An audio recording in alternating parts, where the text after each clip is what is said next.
बिहार सरकार के परिवहन विभाग ने 1 अप्रैल से पटना में सभी ऑटो और ई रिक्शा को स्कूल के परिचालन में प्रतिबंध लगा दिया है।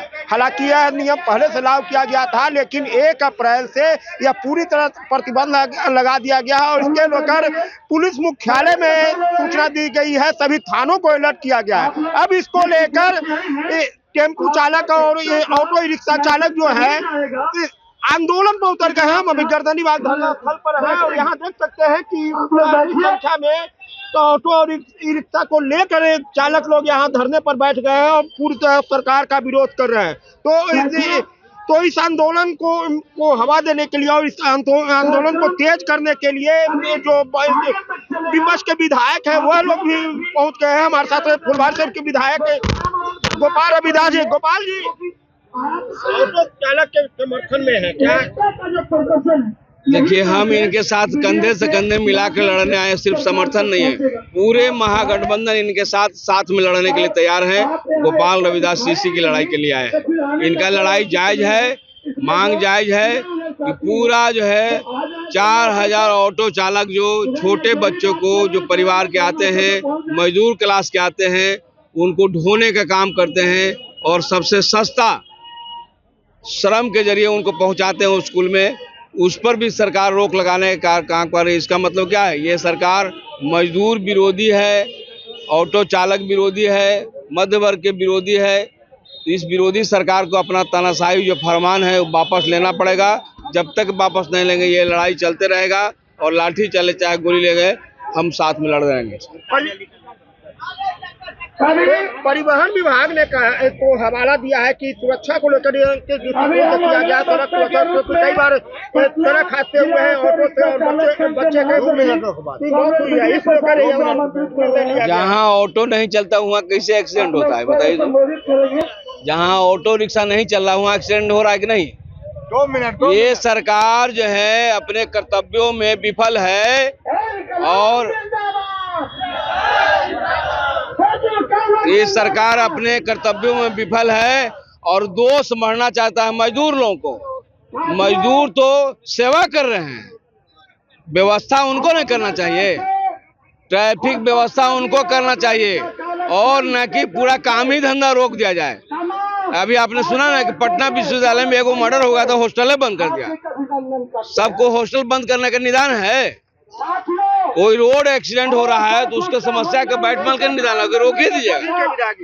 तो बहुत बड़ा तर्क इन्होंने दिया है कि रोड एक्सीडेंट के चलते आप परिचालन ठप नहीं करवा सकते। अच्छा, ये बताइए सरकार की रणनीति क्या है और आपकी अगली रणनीति क्या होगी? सरकार का रणनीति है जो गरीब विरोधी है। ये सरकार हमेशा दिल्ली से लेकर पटना तक ये गरीब विरोधी सरकार है। अपने को कहता है कि डबल इंजन, तो डबल इंजन चलेगा ड्राइवर से ना, इंजन चलेगा बिना ड्राइवर का। ये डबल इंजन है, ड्राइवर या भूखे मरा है बाले बच्चा, इंजन तो ये लोग बंद कर देगा।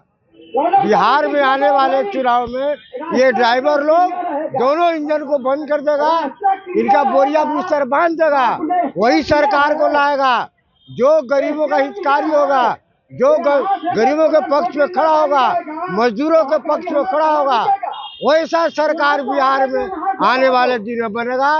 ये डबल इंजन का टाइम अब समाप्त हो गया है। सरकार की जो रणनीति है, क्या वो रणनीति के खिलाफ आप लोग आगे क्या कर देंगे? देखिए, रोजगार की लड़ाई है। अगर सरकार हमारे धरना के माध्यम से अगर हमारे मामले को संज्ञान में नहीं लेती है तो आगे ये लड़ाई पूरे बिहार में फैलेगा और आने वाले दिनों में पूरे बिहार का परिचालन ठप हो जाएगा। क्या आप लोग कोर्ट का भी सहारा लेंगे? बिल्कुल, कोर्ट का भी सहारा लेंगे, क्योंकि जो कोर्ट हमें, जो हमारा संविधान हमको सम्मान के साथ जीने का अधिकार देता है, सरकार हमें उस अधिकार पर पाबंदी लगा रही है, तो हम इसके खिलाफ कोर्ट भी जाएंगे। ऑटो रिक्शा संघ के अध्यक्ष भी है सर, क्या अगली रणनीति होगी? रणनीति यही है कि हम लोग ज्यादा नुकसान अब करने के मूड में नहीं है। ये गरीब मजलूम रोज कमाने खाने वाले लोग हैं, यहाँ के धरना देंगे तो इनके बीवी बाल बच्चे का क्या होगा? ये सरकार ऐसा जो है फरमान जारी करती है, 5 दिन पहले कहती है कि जो है 5 दिन के बाद ऑटो बंद होगा। कर दिया, डीजल ऑटो बंद होगा। लेकिन ये तो सितंबर महीने में ही किया गया था।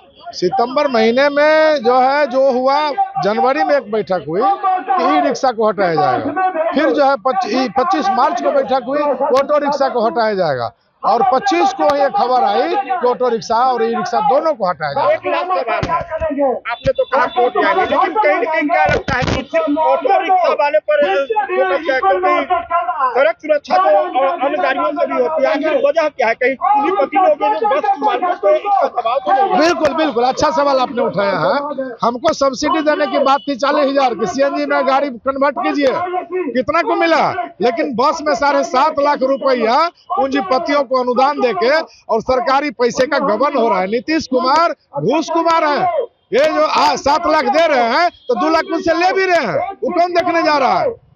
सर्वे हो रहा है, फोटो खींचैया हो रहा है, पूरे बिहार में 2,000 रुपया पूरे बिहार में लिया जा रहा है। चैलेंज के साथ में कहता हूँ, उसको कौन देख रहा है? ये भ्रष्ट सरकार हो गई है। दारूबंदी के नाम पर पूंजीपति इसके साथ नाच रहे हैं, खेल रहे हैं, अफसर इसका सरकार चला रहा है।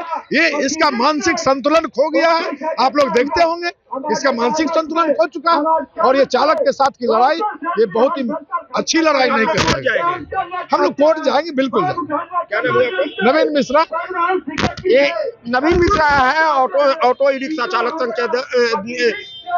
के नेता हुए। उन्होंने साफ तौर पर कहा कि छोटे पूंजीपति लोग हैं, ये लोग ऑटो रिक्शा प्रत्येक दिन का कमाना खाना है, इसलिए ज्यादा आंदोलन तो नहीं किया जा सकता है, लेकिन कोर्ट का सहारा लेंगे। और कहीं ना कहीं ये पूरी जो है पूंजीपतियों की साजिश है। जो बस मालिक है, जो स्कूलों पर कब्जा जमा रहे, कहीं ना कहीं उनको हानि हो रही थी, और उसको लेकर